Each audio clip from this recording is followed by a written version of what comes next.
Le FC Metz et la Coupe d'Europe se partagent l'actualité de la semaine, oui, entre Ligue des Champions et joueurs du mois, retour sur les dernières informations du moment. Hué après le match face au Havre, le FC Metz vit-il une première cassure cette saison avec ses supporters? Élément de réponse avec nos chroniqueurs, mais aussi avec les supporters du club à la Croix-de-Lorraine. Bonjour à toutes et à tous, bienvenue dans votre nouveau Graoli Mag, le meilleur moyen de faire le point sur une situation et peut-être de prendre du recul. On va tenter de vérifier ce théorème avec nos invités du jour. Petit tour de canapé, vous en avez l'habitude tous les jeudis avec pour commencer Arthur Carmier qui est avec nous. Salut Aymeric, salut à tous. On a beaucoup Déjà de un dernier match avant une nouvelle trêve internationale. Ouais. Bon, c'est une semaine où le FC Metz ne va pas perdre, ou en tout cas ne pas décevoir le public. Mais ça va être un match compliqué ce week-end face à Marseille. Il faudra absolument relever la tête. On prendra la température évidemment avec Yenien Bakoto qui est avec nous. Salut Aymeric, salut à tous. J'espère que tu es en forme. Il va y avoir des choses à dire aujourd'hui. Ouais. À tes côtés, je n'en doute pas qu'il sera en forme. Franck Signorino était là aussi avec nous. Bonsoir, très content, surtout l'avant-veille de Marseille. Ça va être un match sympa, je pense que ce soit pour les supporters, pour les joueurs surtout, parce que beaucoup attendent ce rendez-vous. Ça fait partie des grosses affiches de ce championnat. Nous, on va commencer avec l'actualité du FC Metz, c'est le journal de la Ligue 1.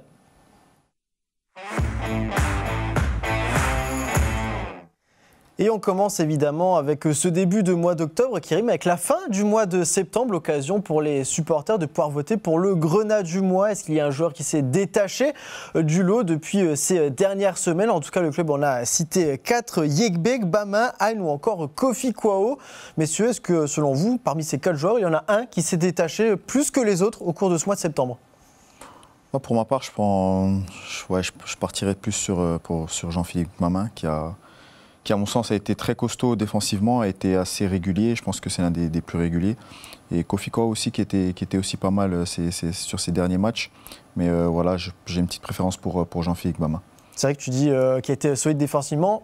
C'est peut-être un peu bizarre d'entendre ça alors qu'on sait que le CS a encaissé beaucoup de buts. Mais il est vrai qu'il a peut-être plus crevé l'écran que les autres. Arthur, tu es d'accord avec ça? Il y a son but aussi qui est important. Et comme de par hasard, c'est peut-être sa meilleure prestation sous les couleurs du FC Metz, c'était ce match face à Angers où il marque. Ça a validé tout le très bon travail qu'il a fait depuis le début de saison. Et pourtant, rappelez-vous, en prépa, on avait peur. Est-ce qu'il arriverait à revenir à un niveau qui était décent et important? Parce que c'est un joueur d'expérience, on compte sur lui.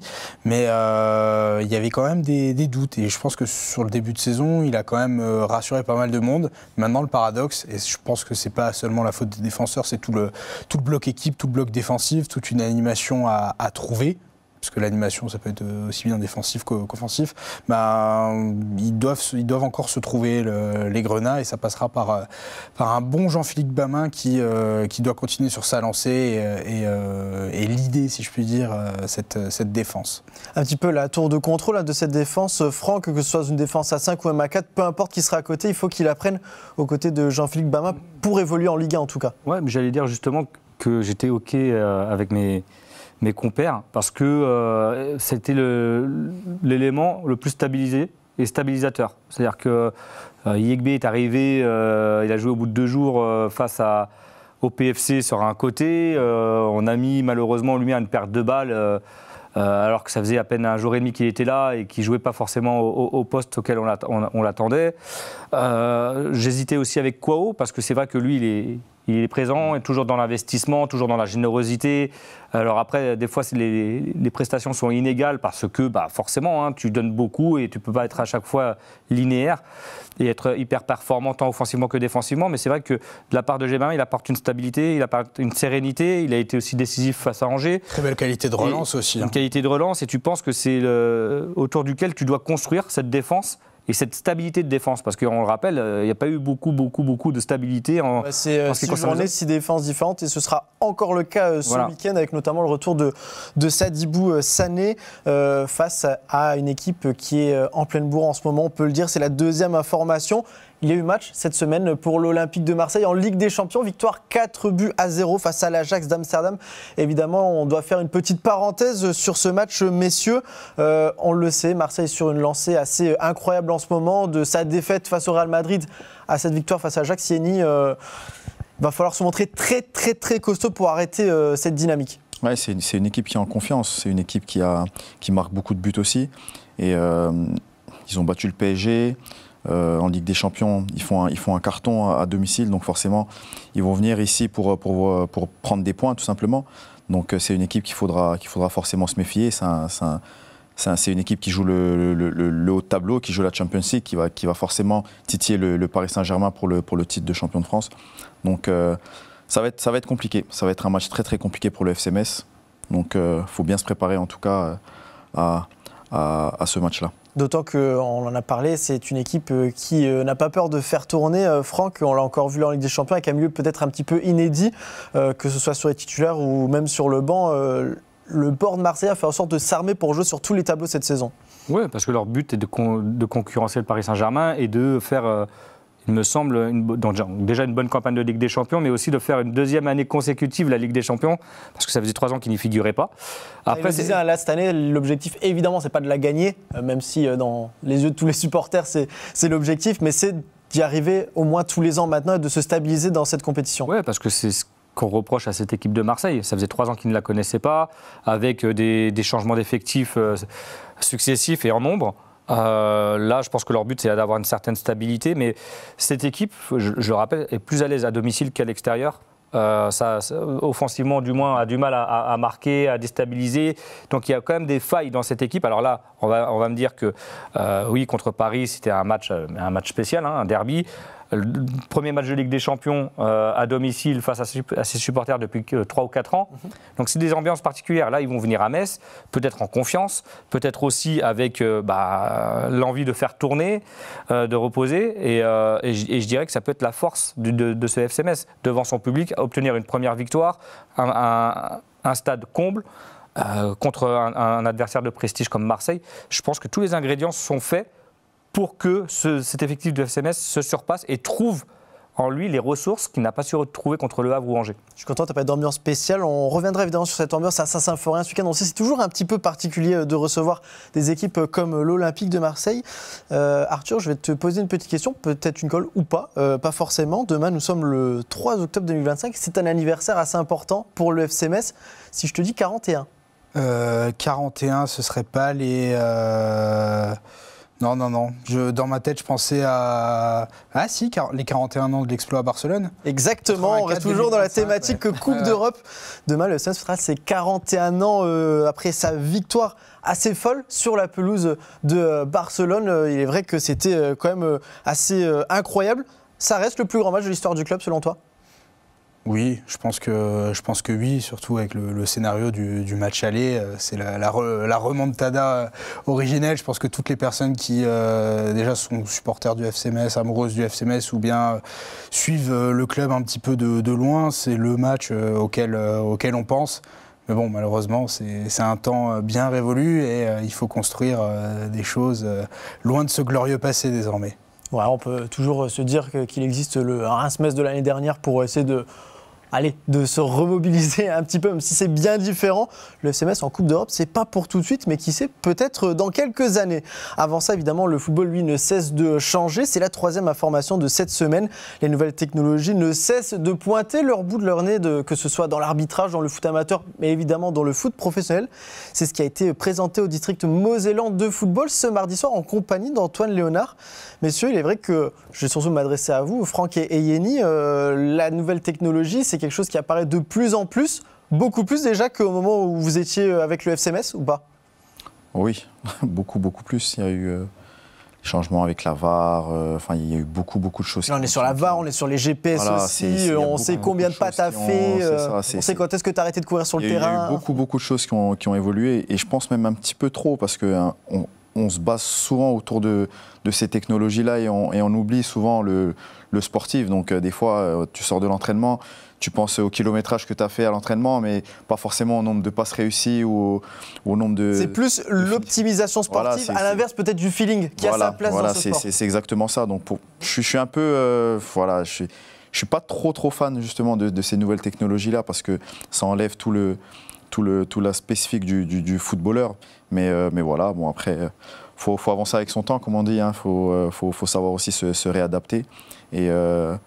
Et voilà, les nouvelles technologies sont là. Faut tout simplement vivre avec. Le fait de vouloir démocratiser un petit peu de ces technologies, notamment au sein de l'arbitrage, je trouve que c'est une bonne chose pour peut-être la comprendre un peu mieux, parce qu'il y a quand même pas mal de part d'ombre encore. Je pense que la technologie est toujours bonne à prendre dans la mesure où elle t'apporte quelque chose en plus, mais pas sur laquelle il faut te reposer complètement. C'est-à-dire que toi, les datas pour les joueurs, c'est bien, ça te permet d'avoir une vue sur le volume, sur la vitesse à laquelle, donc ça te donne des éléments. Mais par contre, ça, comme je disais, c'est se baser uniquement là-dessus, c'est-à-dire avoir un profil spécifique, un robot, un joueur qui va sur un rail, il va super vite, donc c'est un bon joueur de football. Non, comme tu dis, il y a le ressenti, il y a le feeling, il y a aussi le rapport que tu as avec tes coéquipiers. Et ça, rien ne remplace l'œil humain. Même pour la VAR, on le répète, la technologie s'invite. Mais il y a des partisans, et moi j'en fais partie, mais après, il y en a d'autres qui vont dire « mais non, ça ne sert à rien », mais c'est toujours pareil, c'est un humain qui prend la décision. Donc ça met juste en valeur les compétences ou pas de cet humain, mais ça apporte quelque chose en plus parce que ça évite un plus grand nombre d'erreurs. Donc il faut s'en servir, mais à bon escient, mais pas se reposer là-dessus et uniquement aller vers ça. Il est vrai que leur jeu pour une pointure de pied, en général, c'est un peu frustrant. Voilà, pour la magie du spectacle et du football, c'est vrai qu'il y a des moments donnés où oui, pour une main, même si aujourd'hui on ne sait jamais vraiment s'il y a main ou pas dans une surface de réparation, ça a toujours été le débat. C'est aussi, des parties du corps un petit peu plus cocasses et on touche vraiment le ridicule quand on voit les dessins en 3D du joueur qui est hors jeu pour vraiment quelques millimètres. Il y a des choses qui dénaturent vraiment l'esprit du football et faut avancer avec son temps, mais rester quand même vigilant à garder l'œil humain. Nous, on va avancer avec notre temps, on va surtout avancer dans cette émission. C'est le cœur même du débat du jour. On va se focaliser sur ce qu'il s'est passé autour du FC Metz et de ses supporters. C'est l'heure du focus. Évidemment, on est en direct sur Twitch. Je vois que dans le chat, on commence déjà à beaucoup parler de ce match entre le FC Metz et l'Olympique de Marseille.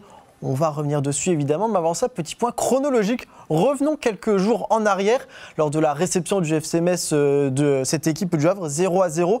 Et en fin de match, messieurs, c'est sifflé. Première question, toute simple. Est-ce que vous comprenez les sifflets du public de Saint-Symphorien à la fin de cette rencontre ? Pour ma part, je suis un peu mitigé. Franchement, je suis un peu mitigé. Je peux comprendre que le supporter soit énervé par rapport à la prestation. Mais comme je l'ai dit les semaines dernières, on n'est qu'à 6 journées on est qu'à 6 journées, quoi. Donc il n'y a pas de grande urgence. Certes, il n'y a pas beaucoup de points. Quand on regarde le classement, on n'est pas forcément très loin. Donc siffler les joueurs, je veux bien par rapport à la prestation, etc. Mais quand je vois les supporters, les joueurs qui viennent faire l'effort de quand même remercier les supporters pour d'être présents, d'avoir supporté tout le match, même si au final, il n'y a pas eu de défaite aussi, hein, il y a eu un point de prix, mais j'ai trouvé la réaction des supporters un petit peu trop excessif. Pour moi, c'est pour ma part, je suis toujours dans la solidarité, dans l'esprit collectif, et là je pense que les joueurs ont plus que tout besoin des supporters. Ils ont besoin d'un soutien fort. C'est une situation difficile, c'est un début de saison qui est très difficile. Et si au bout de la 6e journée, les supporters commencent déjà à montrer leur mécontentement, qu'est-ce que ça sera au bout de la 15e, 20e journée, et quand plus on rapprochera de la fin du championnat. Donc aujourd'hui, moi, le message que j'ai envie de faire passer aux supporters, c'est que ok, on a le droit d'être frustré, d'être mécontent d'une performance, mais voilà, lâcher entre guillemets les joueurs maintenant. Alors je ne sais pas si c'est vraiment lâché, parce qu'on vient de voir le commentaire. C'est vrai que là, on se demandait aussi, il y avait des sifflets pour Gauthier, en tout cas sur le remplacement de Gauthier.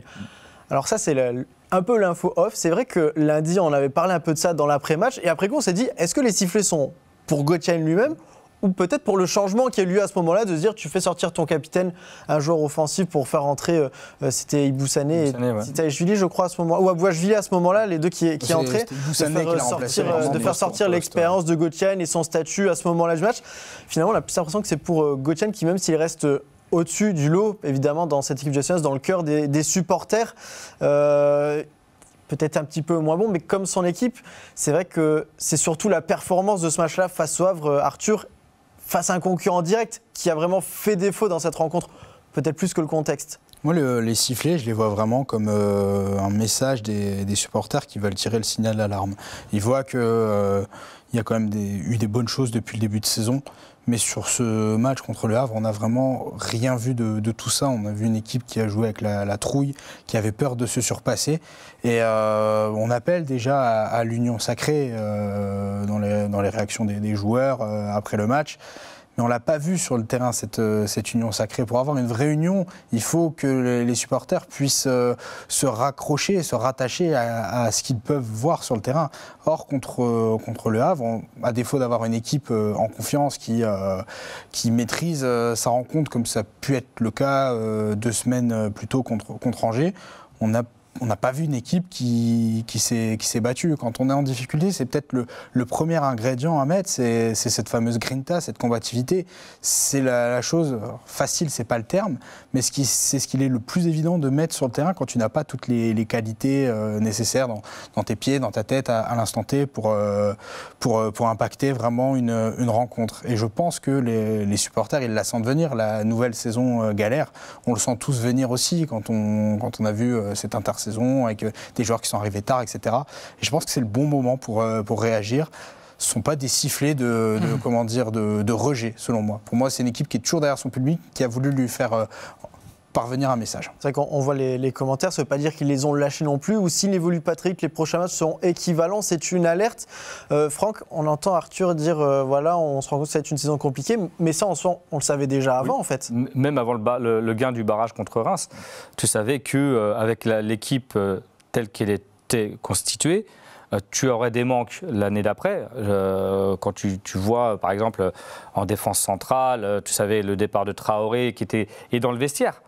Tu perds un Oukidja, tu perds un Mathieu Hudol, qui était tout seul à gauche. Tu sais que tu avais ces joueurs-là qui, en dehors du terrain, avaient une importance dans la vie de groupe, dans le tempo que tu mets à l'entraînement, dans tout ça, pour encadrer ces jeunes.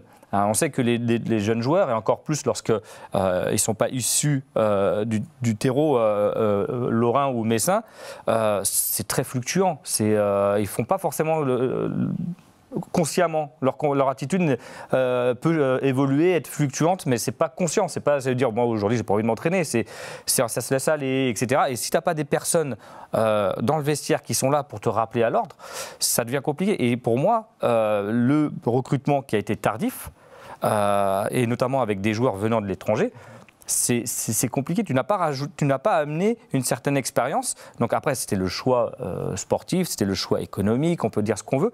Donc oui, c'est ça qui est un peu dommageable, qui amène à ce qu'on savait. Il ne faut pas être surpris. Mais tu savais que tu allais souffrir. C'est sifflé. Moi, j'y apporte pas plus d'importance que ça. C'est-à-dire que même en tant que joueur, à partir du moment où tu ne gagnes pas les 6 premiers matchs, que tu n'as pas gagné contre Angers, que contre le Havre, qui sont des adversaires directs au classement, tu ne peux pas t'attendre à une certaine indulgence. Donc quelque part, ça peut être un boost pour eux. Tu dois t'en servir pour dire « Putain, ils sont pas contents, nous non plus, le prochain match, on les emmène avec nous. » Comme je te dis, ça vient de l'attitude, ça vient d'emballer un match, de l'impact, un défaut d'être bon techniquement, même si tu as tendance, dès que tu rates un ballon, à frustrer le public. C'est une question d'attitude et de comportement. Pour moi, les joueurs doivent s'en servir pour justement les emmener avec et pas avoir le trouillomètre. Donc pour moi, les sifflets, ça fait partie du jeu. Maintenant que ce soit à la 6e journée. Un peu comme quand tu célèbres une victoire finalement. Quand tu célèbres une victoire, tu es content quand ils applaudissent. Quand tu perds, ils sifflent. Donc il ne faut pas dramatiser la chose. Je pense que c'est très versatile, que ce public, ils l'ont montré l'année dernière.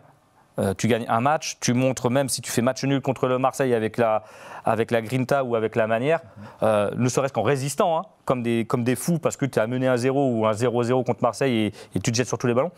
Tout s'inverse très facilement, donc moi j'y porte pas d'importance plus que ça. C'est vrai que sur les réseaux, très conciliant quand même. Hein. Vas-y. C'est un public qui est très conciliant. Oui, mais là ça reste que des sifflets. Alors comme je le disais, ok, sur les réseaux, on peut voir peut-être quelques tweets. Évidemment, il y a de la frustration qui parle plus ou moins fortement, mais là la question que je voulais me poser peut-être, Yeni, c'est comment en tant que joueur, peu importe ton caractère, tu peux utiliser ça comme une source de motivation, en fait, parce que c'est comme ça que tu dois le prendre, tout ça, si tu veux pouvoir avancer. Parce que, comme Franck l'a dit, maintenant, c'est à toi d'aller chercher les supporters et de leur montrer que tu as compris qu'il doit y avoir un déclic, que ce soit sur le terrain, mais aussi mental. C'est exactement ça. Et Marseille tombe bien justement parce que c'est un gros match. Il y aura du monde, il y aura forcément le public qui va répondre présent. Donc aux joueurs, tout simplement, de montrer que voilà, le match contre le Havre, c'était une petite erreur de parcours. Tu as l'occasion de briller face à des grosses équipes. Ils l'ont montré contre Lyon qui pouvait à un moment donné jouer un petit peu pareil, voire même être meilleur dans le jeu. C'est le meilleur moyen, je pense, de se remettre les supporters dans la poche et de les aider à pousser justement. Et après, comme j'ai dit, niveau points, ils sont pas loin. Donc, ce match gagné ou un point pris contre Marseille en mouillant le maillot, ça va forcément faire revenir les supporters, ça va forcément recréer une nouvelle dynamique avec les joueurs. Donc, à eux de tout simplement prendre ça aussi pour un petit signal d'alerte. Et tout donner justement sur le match de Marseille. Et puis l'interprétation des sifflets, est-ce que ça va vraiment envers les joueurs ou par rapport à l'intersaison, par rapport à comment ça a été géré, parce que ça a eu un recrutement des dernières minutes, avec des joueurs qui sont arrivés très tardivement. Tu te précipites un petit peu le retour de Mboula, mais malheureusement il se reblesse, mais parce que tu as besoin d'un latéral gauche, parce que ce que tu as fait venir avant, Ballo-Touré, je suis convaincu qu'il a les qualités, mais le problème c'est que... On a du mal à le remettre vraiment. Mais il revient de blessure, d'une saison chaotique, il vient au dernier moment, il fait un match complet à Monaco et finalement il n'y a pas 90 minutes dans les jambes. Vous voyez, il y a tout ça qui fait que cette gestion qui aurait peut-être pu être un peu meilleure, cette grève de Sabali, tout ça fait que tu n'étais pas dans les meilleures conditions pour commencer en plus un championnat que tu savais qu'il allait être dur. Donc c'est ça aussi. Donc les joueurs ne doivent pas prendre comptant ces sifflets, à mon avis, pour eux, que ce soit Gauthier, que ce soit Ibou-Sané, ça c'est de la bagatelle. C'est vrai que la question que je me pose, c'est est-ce qu'ils avaient réellement conscience de lui. Pour moi, il y a urgence quand même. Quand tu gagnes pas un seul match sur 6 rencontres. Et la dernière équipe de Ligue 1 à ne pas avoir gagné le match encore. Est-ce qu'ils se sont rendus compte de cette urgence avant de jouer contre le Havre? Parce que contre le Havre, on n'a pas vu une équipe qui jouait avec ce sentiment d'urgence, avec cette volonté déjà d'essayer d'aller embêter cette équipe adverse. L'argument de la peur n'est pas valable à ce moment-là. Il n'est pas valable, mais face à une équipe qui manque un peu de caractère, on a peut-être tendance à plus vite se crisper. Comme de par hasard, Benjamin Stambouli n'était pas là, il manquait peut-être un peu d'impact au milieu de terrain. De Dominguez, ce week-end. C'est un joueur expérimenté, mais il n'est pas dans le même registre que Benjamin Stambouli. Ta défense, c'est aussi pour ça que tu encaisses beaucoup de buts. Elle a quasiment changé à tous les matchs. Donc il y a plein de petits facteurs comme ça. C'est ça aussi, c'est que, encore une fois, tu vois que tu as un joueur majeur, et je dirais un peu dans toutes les équipes, mais encore plus à Metz. Un joueur comme Stambouli, un joueur comme Gauthier Hein, qui n'était pas là le premier match contre Strasbourg, Stambouli qui n'était pas là contre le Havre. Donc déjà, sur les 3 matchs avec Angers, tu as 2 de tes joueurs majeurs sur lesquels ils ont une importance individuelle et collective, que ce soit sur le plan offensif ou défensif pour Stambouli, et tu n'as personne pour remplir ce rôle. Donc c'est ça aussi qui est compliqué. Et l'impact aurait été certainement moindre à l'extérieur, mais à domicile, pour prendre les choses en main, pour essayer de guider les coéquipiers, je pense que c'est compliqué. Donc ce n'est pas une excuse par rapport à cette équipe. Et quand tu disais je ne dois pas avoir peur, je pense qu'ils l'ont. Ils l'ont parce que tu as pris 5 buts à Monaco, que tu as pris 3 buts à PFC. On était les premiers à dire putain, cette équipe, elle prend trop de buts. À partir du moment où tu prends trop de buts, 3 buts, il faut que tu en marques 4, c'est compliqué. Donc je pense qu'ils ont voulu se rassurer au départ. Tu es tombé sur une équipe en face, et je le répète, qui n'était pas mieux, parce que moi je suis à la place du Havre, je me dis.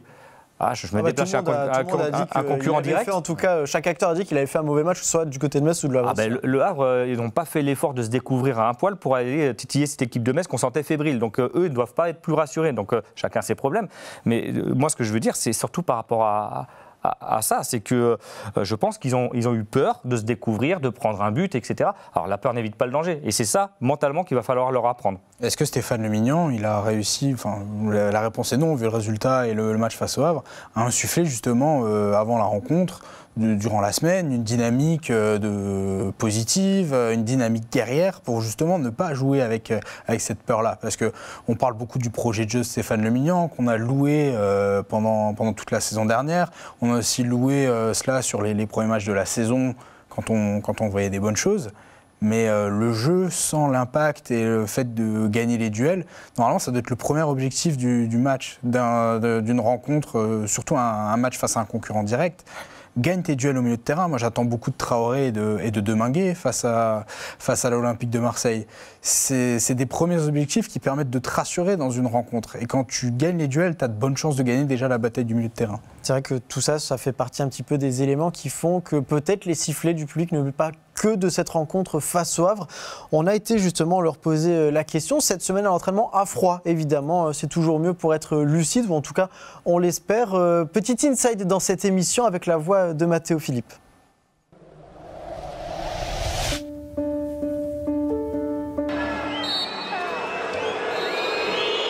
Six rencontres, 2 points et une première bronca lourde de sens. Oui, on est là, mais il faut qu'ils soient plus exigeants aussi envers eux-mêmes. Comme on connaît le FC Metz, on monte, on descend, on monte, on descend. Donc les supporters en ont marre. Le match nul face au Havre ce dimanche n'aura été que la goutte d'eau d'un vase qui ne cesse de déborder. On est là, on est le Football Club de Metz et on a un message à faire passer à tous ces joueurs, à ces gens du club. C'est qu'on reste le Football Club de Metz avec une histoire européenne. On est un club qui a connu quand même des grandes épopées. Et là, on a un peu ras-le-bol quand même de faire l'ascenseur tous les 2 ans, connaître ce mouvement populaire autour de ce club. Et de l'année d'après, savoir qu'au bout de 10 journées, ça va être une année encore sans, où on va encore une fois descendre. Une colère générale, mais parfois aussi visée. Donc vous comprenez les sifflets du public ? Je trouvais que c'était difficile. J'ai quand même trouvé que c'était difficile après seulement 6 matchs. Aujourd'hui, on savait que ça allait être dur, on savait que la Ligue 1 ça allait être difficile. Forcément, ils attendent aussi des choses en retour, mais aujourd'hui j'ai trouvé que c'était un peu dur, mais c'est comme ça, je connais le public de Metz, il est exigeant. Voilà, je ne vais pas m'attarder là-dessus.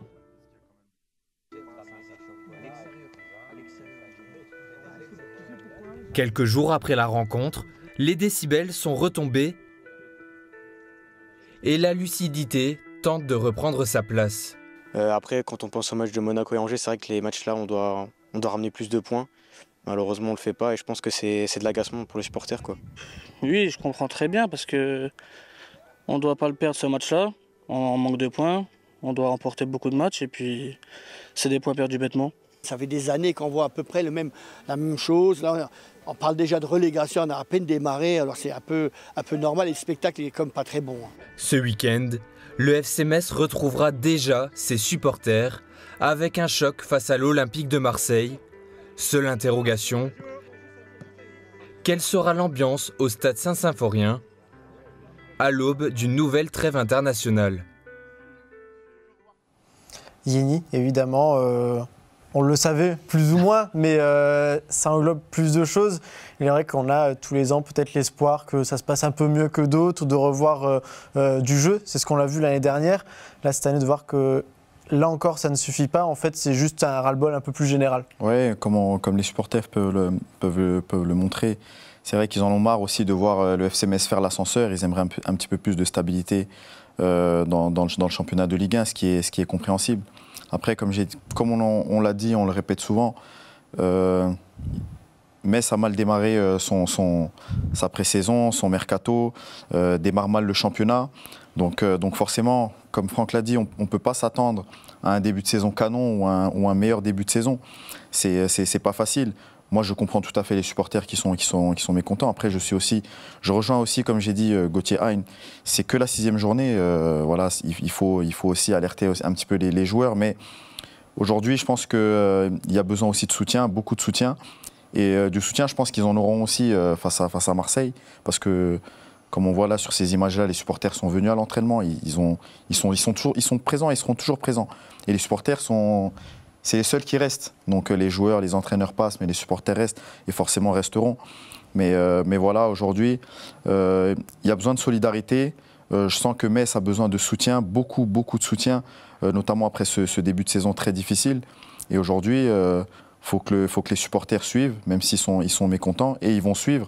Et je pense que la meilleure réponse à donner, ce sera face à Marseille, parce qu'après ça, il y a une trêve internationale qui va faire mal dans les têtes si tu perds. Donc ça va être très très long de récupérer après ça.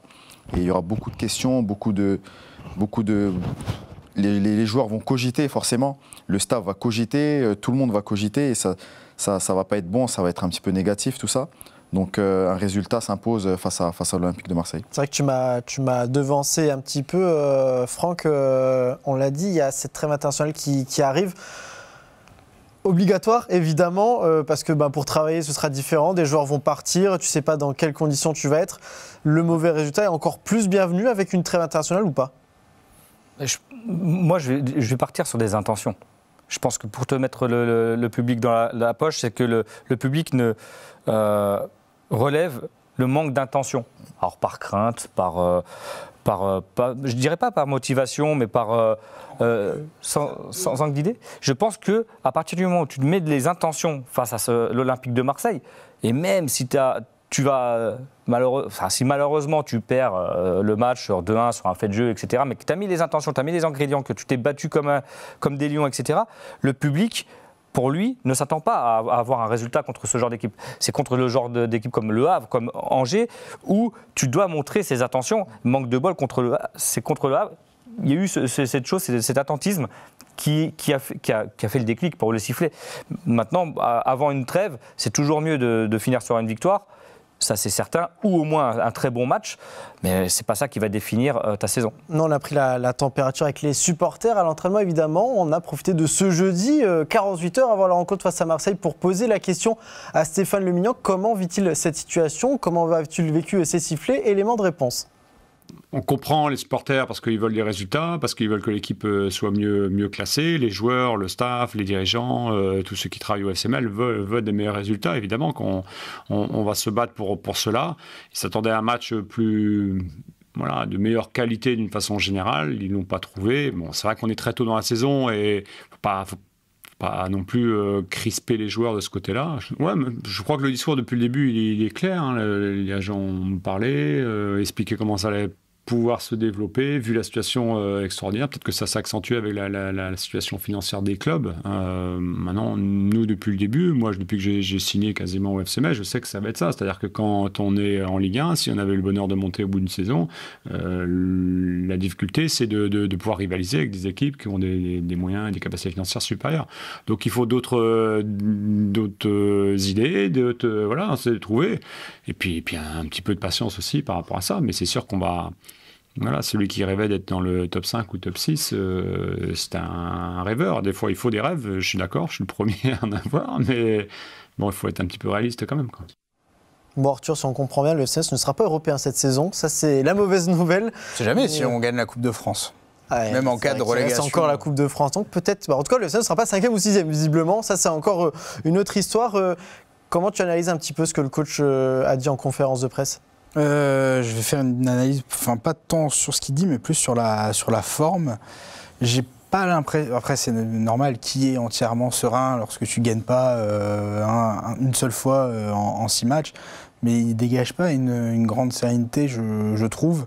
Je pense qu'il doit se poser beaucoup de questions sur son équipe, parce qu'il a quand même essayé beaucoup de choses. Parce qu'il dit il faut trouver des solutions. Là, la question que nous on se pose aujourd'hui, c'est est-ce qu'il a les leviers, est-ce qu'il a les solutions ? Parce que des solutions, on peut en trouver plein évidemment, mais est-ce qu'on peut les appliquer maintenant ? Pour moi, il a des solutions, parce que certes, il y a des joueurs qui sont arrivés tard, etc. Mais quand on a des joueurs, je vais citer que les joueurs d'expérience, Diallo, Gebama, Stambouli sera pas là malheureusement. Il y a des joueurs qui ont fait une très belle saison l'an passé, comme Gauthier Hein, Sadibou Sané va revenir. Il y a de quoi faire, je pense, dans cette équipe du FC Metz. Si on veut faire une comparaison avec la dernière saison de Ligue 1, la Slobonie n'avait pas autant d'armes. Bon, il avait même décidé de jouer sans armes, la Slobonie. Mais là, avec une en parure dorée devant là-bas. Là,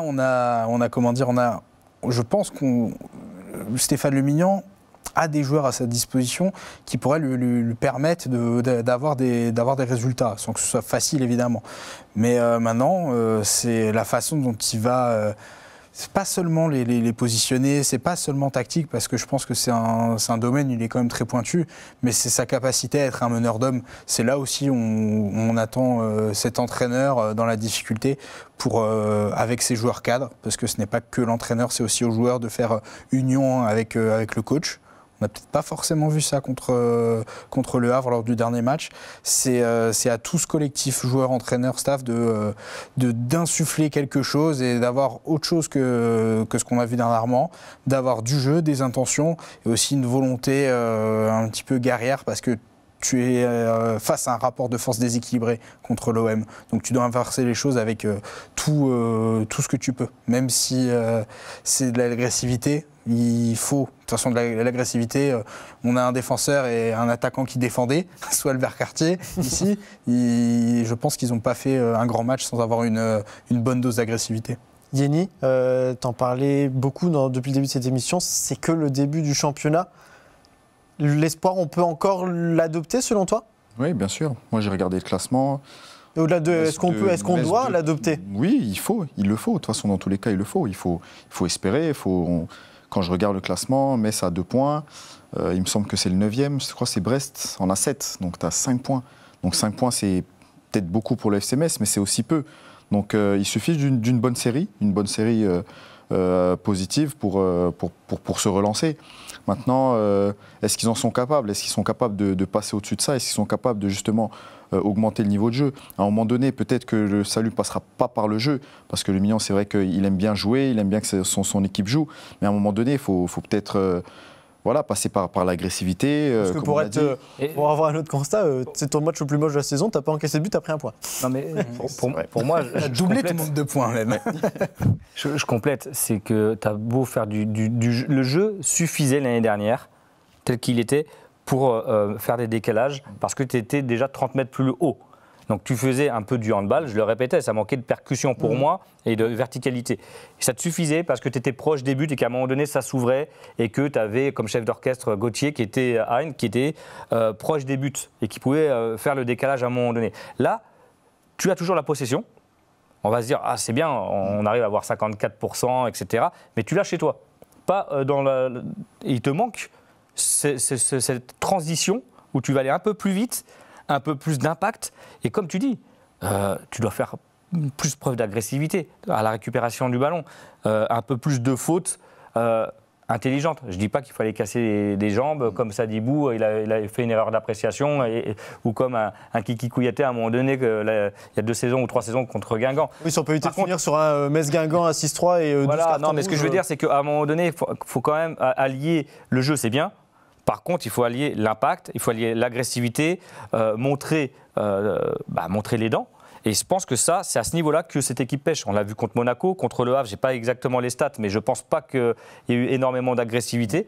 Donc c'est là-dessus qu'il faut jouer. Tu sais jouer au football, ça on le sait. Tu sais faire des passes, même s'il y a eu beaucoup d'erreurs techniques aussi. Et justement, c'est ça qui est gênant, c'est qu'à partir du moment où tu es encore en dessous de ton niveau technique habituel et que tu ne compenses pas par de l'agressivité, tu ne peux pas faire un résultat. Et encore plus quand tu es dernier du championnat et qu'il te faut des points. Donc je pense qu'à un moment donné, ça va passer par là. Ça va passer par une réaction dans l'agressivité dans un premier temps. Et à partir du moment où tu gagnes tes duels, que tu sens que physiquement tu es bien meilleur que l'autre équipe, que tu gagnes beaucoup plus de duels, après c'est sûr que dans le match, tu prends beaucoup plus confiance et tu as beaucoup plus de chances aussi d'aller un peu plus vers l'avant et de pouvoir marquer des buts et puis gagner des matchs. Arthur, niveau ambiance, ce week-end, évidemment, on l'a dit, la réception de l'Olympique de Marseille, ça reste toujours particulier. Le FC Metz l'a annoncé, guichet fermé pour cette rencontre, on n'est pas vraiment surpris. On attend de voir aussi au niveau des spectateurs qui vont se déplacer, mais c'est un match où il y a 2 équipes qui vont être regardées ce week-end. Il y a ceux qui vont avoir leur appréciation pour l'OM, mais aussi pour le FC Metz. À quoi est-ce qu'il faut s'attendre comme ambiance selon toi? Est-ce que ça va être à celui qui monte le plus écro aussi en tribune? Beaucoup de Marseillais à l'accent mosellan, on va dire. Non, mais ça, on le sait, ça, dans les grands matchs. Et C'est dommage que ces gens-là ne viennent pas plus souvent au stade, encore que c'est possible d'aimer une autre équipe et d'aller soutenir son équipe locale. Ça regarde chacun et sa propre appréciation du football.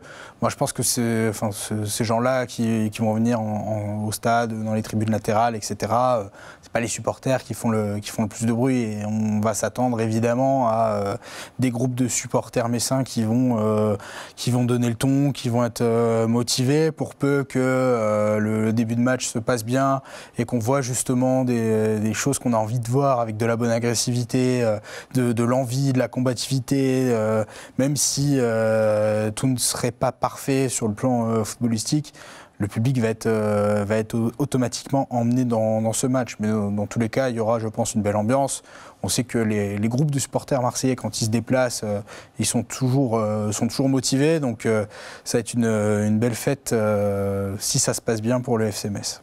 Franck, Yenny, cette semaine, c'est la Foire internationale de Metz. C'était aussi le moment pour les joueurs de rencontrer un petit peu le public d'une autre manière, que ce soit pas au stade ou à l'entraînement. C'est vrai qu'on pouvait se poser la question du timing, évidemment, de dire après un match comme ça, finalement, ça s'est peut-être même mieux passé que prévu. Ce genre d'événement comme ça, vous qui avez fait peut-être pas mal de dédicaces, Arthur peut-être un peu moins, quoique à la film, je sais que tu es peut-être plus ou moins célèbre sur votre stand, mais ce genre de moment-là a son importance aussi dans ce genre de contexte. Il est toujours mieux de faire ce genre d'événement lorsque tu gagnes. Ça, c'est beaucoup plus agréable pour le groupe, pour les joueurs. Après, indépendamment de ça, je pense que c'est plus la date de la Foire Expo qui a dicté cette chose. Évidemment. Voilà, comme chaque année. Et après, si tu as des victoires, c'est toujours mieux d'aller en public. Parce que nous, joueurs, lorsque tu es dans une mauvaise dynamique, même aller faire ses courses le samedi, c'est plutôt madame qui va et toi, tu restes chez toi parce que tu sais que tu peux te faire interpeller, parce que tu as des supporters qui veulent comprendre, et encore plus des fois sur des cas individuels qui... Tu dois donner des explications, c'est vrai, il y a beaucoup de... Et ça dépend de la manière dont c'est demandé aussi. Voilà, c'est un peu comme la politique, hein. On a un devoir d'explication aux citoyens. Ça fait partie du jeu. Après, par contre, c'est toujours important d'être présent auprès des supporters, cette proximité, quel que soit le contexte. Parce que ça fait partie du jeu, ça fait partie de ton métier. De sortir à la rencontre des supporters que quand tu gagnes, ça c'est de l'hypocrisie, de la démagogie. Enfin pour moi, c'est... Donc il faut assumer. Par contre, il faut que les supporters soient aussi respectueux parce qu'effectivement, ils peuvent être mécontents, mais il y a des manières de faire. Et nous, nous, je dis, quand on était joueurs, on répondait et on essayait d'avoir des explications qui puissent convenir ou pas, hein, mais au moins d'avoir un lien de proximité avec ces supporters parce que je pense qu'ils sont demandeurs. Et c'est tout à son honneur de pouvoir assumer. Vous préparez à l'avance dans ce genre d'événement ou pas? Genre, prenez vos petites notes, alors on va falloir qu'on discute de ça de telle manière. Des fois oui, hein, franchement, non, des fois oui, parce que bon, quand tu sors dans des matchs où tu fais des prestations un petit peu médiocres, forcément tu t'attends à ce que les supporters te le rappellent, quoi. Donc même si toi tu essayes d'oublier, mais forcément il y a des supporters qui vont forcément te le répéter, te le dire. Donc tu te prépares un petit peu à répondre à des questions, bien sûr, avec le respect et en essayant d'avoir aussi toujours la bonne humeur et en étant toujours très positif. Mais je pense que ce genre d'événement, c'est très bien aussi pour les supporters et même pour les joueurs aussi. Pour le côté humain aussi. Pour le côté humain, voilà, pour rassembler aussi, c'est super important.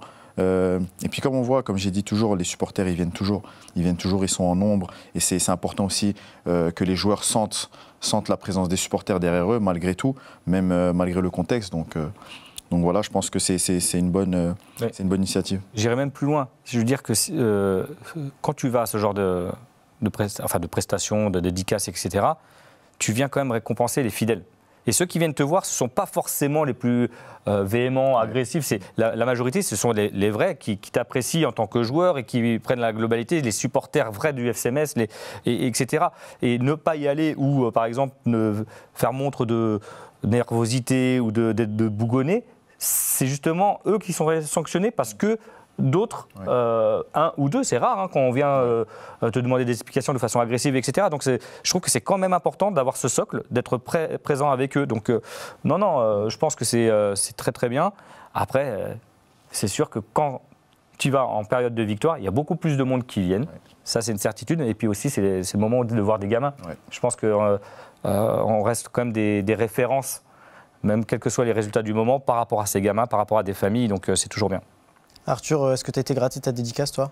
J'ai eu celle de Franck et de Dieny quand j'étais petit, donc non, ça va. Ça te suffit, ton album est déjà rempli. Il n'est que les jours de victoire. Hein. Ah, d'accord, on voit le genre de blague à part, parce qu'on a quelques années d'écart, mais pas beaucoup, j'ai peut-être eu dans ma jeunesse un autographe de Franck. C'est ton objectif de la retrouver désormais. On la mettra sur les réseaux si on la retrouve. Entre deux cartons. Et si tu ne l'as pas eu, je t'en fais le serment qu'ils t'en feront une. Ouais. Si jamais tu l'as pas eu, comme ça tu pourras l'acheter à ta collection. Plus de valeur aujourd'hui. J'ai un conseil de vieux, alors je pense que tu vas me rejoindre, c'est que tant que tu peux signer des autographes à des personnes, c'est toujours valorisant, c'est toujours bien. Parce qu'au fil du temps, tu en signes de moins en moins et tu te dis, quelque part. Ça te manque ça, oui. Non, c'est toujours valorisant. Tu es toujours content quand quelqu'un est un tu fais gamin. partie de l'ancienne génération, Franck, qu'est-ce que je te dis? Il faut en profiter, il ne faut pas être blasé. Aujourd'hui, c'est les photos surtout. Il ne faut pas être blasé, les selfies, etc. Donc, non, ça fait toujours plaisir. Franchement, ça fait toujours plaisir quand tu es un petit peu reconnu, quand ce que tu as fait, c'est valorisé par des signatures, des photos. Donc forcément, ça fait toujours plaisir. Ça fait vraiment chaud au cœur de voir que des supporters t'oublient pas et qu'ils ont toujours ton nom dans leur tête. Ce week-end, il y a ce match entre le FC Metz et l'Olympique de Marseille, mais pas que. On revient évidemment sur le programme de ce week-end, au cas où vous ne l'avez plus forcément en tête. Arthur, tu pourras prendre des notes si tu le veux. Vendredi, il y aura Paris FC, FC Lorient. Samedi, Metz-Marseille, Brest-Nantes et Auxerre-Lens. Dimanche, Lyon-Toulouse, Le Havre-Rennes, Monaco-Nice, Strasbourg-Angers et Lille-PSG. Il nous reste quelques minutes. Passons à l'exercice du pronostic, messieurs. J'aime bien vous titiller là-dessus depuis le début de la saison. J'ai cru comprendre en off, Franck, que tu le sens. C'est aujourd'hui. Ouais. Moi, après, on va dire que je suis optimiste, etc. Mais oui, mais si ça gagne, je pourrais dire que tu l'as dit. Un 2-1 pour le FC Metz, toi, je signe. C'est-à-dire que. Qu'un coup franc de Jouffre. Ah non, ça s'est déjà passé. Ah non, ça c'est. La petite Sagevili, mais il faudrait que Stéphane Le Mignon le fasse rejouer. J'avais pris comme exemple en coulisses que mon année 2006-2007 avec Nantes, l'année malheureusement où on descend, 7 matchs sans victoire, 3 nuls, 4 défaites, sifflés, et on accueille Marseille. Vous aviez un point de plus quand même. Hein. Ouais. Ah, le même contexte. Ouais. Et on accueille Marseille et on venait de changer déjà d'entraîneur à l'époque, donc et on gagne 2-1 contre cet Olympique de Marseille qui était deuxième ou premier, pareil, et ça ne nous a pas empêché de descendre. Mais on a gagné ce match-là. Et attention, on ne va pas s'en satisfaire de la victoire. Mais je souhaite que ce FC Metz gagne ce match-là et soit le début d'une série. On a pu gagner, il y a peine partir en trêve tout de suite, c'est affreux. On a gagné 2-1, c'est pour ça que je dis 2-1. Ah ouais, non, mais... Non, c'est vrai, Franck il l'a dit, moi aussi je l'ai vécu l'année dernière, il y a 2 ans, comme je disais aussi en off. On a commencé la saison avec mon ancienne équipe Vejle au Danemark avec 7 défaites d'affilée. On gagne le 8e et on est limite à faire la Conference League. Donc, c'est parti, donc voilà, ça joue l'Europe finalement. L'année passée, on en perd 10 d'affilée et on se maintient à l'avant-dernière journée. Donc nous, c'était une meilleure fin que l'année de Franck. Mais voilà, je pense que ce sont des matchs où forcément tu joues Marseille, forcément t'es plus haut que quand tu joues Le Havre. Voilà, c'est normal, tu joues une grosse équipe de Marseille, donc forcément tu vas donner encore un peu plus. Tu as une obligation qui s'installe presque même indirectement dans ta pensée. C'est normal, je pense, qu'en tant que joueur, quand tu joues le PSG, quand tu joues Marseille, quand tu joues des grosses équipes, forcément tu sais que tu vas encore... tu célèbres le calendrier. Ça doit être un match de Coupe de France. C'est ça, ça peut faire comme un match de Coupe de France. Tu dois être à la hauteur de l'événement. C'est ça que tu te dis quand tu es joueur, tu as l'occasion, franchement tu montes de Ligue 2. Ne dis juste pas qu'il y a encore 28 finales à jouer parce que j'en peux déjà plus. Non, mais quand tu joues contre, sans faire offense, l'année dernière, Rodez, à Pau, etc., et que tu fais tout pour monter sur un match en plus contre Reims où ça finit en apothéose pour pouvoir jouer ces genres de matchs, quand tu es footballeur, tu veux jouer Paris, tu veux jouer Marseille, Monaco, etc. Donc il faut que tu sois à la hauteur. Donc il faut... Alors, c'est logique, c'est inconscient, mais tu te mets à la hauteur de l'événement. Alors parfois ça rate, un 7-0 contre Monaco, je l'ai eu à domicile, donc j'ai eu un 9 contre Paris, donc tu passes à côté. Je fais mieux Arthur, je ne sais pas. Non, mais t'as pas été jusqu'à là, ça c'est ton avantage. Ce qui est sûr, c'est que les joueurs, en plus, dans leur tête, doivent préparer et se mettre à la hauteur de l'événement. Par contre, ça passera avec plus d'agressivité et plus d'impact, ça c'est une certitude. Tu m'as pas donné ton score, je ne crois pas. Je partirai sur un match nul. Match nul ? Match nul, oui. Avec des buts ? 2-2. 2-2 ? Ah, voilà. C'est le score d'il y a 2 ans, si je ne me trompe pas, à domicile. Allez. Passe à Marseille. Arthur ? J'en ai pris 7 une fois à Épinal, en U10 de Lorraine. Oh non. Non mais le match de gala à Épinal, il devait être au top. Je fais une petite. T'as joué l'Europe à la fin de la saison ou pas? Ouais, sur ma console de jeu. Ah ben attention. On avait battu Amnéville au tour précédent, au tour de but, et après en demi-finale, paf, Épinal. Bon, je suis malheureusement pessimiste. 3-1 pour Marseille. Ah, c'est le score que là des supporters donnés. On rappelle tout de même les absents pour clôturer cette émission. Benjamin Stambouli, Michel Mboula qui sera absent plusieurs semaines pour une rechute. Malik Mbaye encore en reprise, tout comme Joseph Mongando ou encore Ousmane Ba. Ce match aura lieu à 17h. Merci messieurs de m'avoir accompagné. On espère évidemment que le spectacle sera au rendez-vous. Dans les tribunes, on n'entend pas. Sur le terrain, je mets une petite pièce, mais sait-on jamais, on peut être surpris. À très vite sur Moselle TV.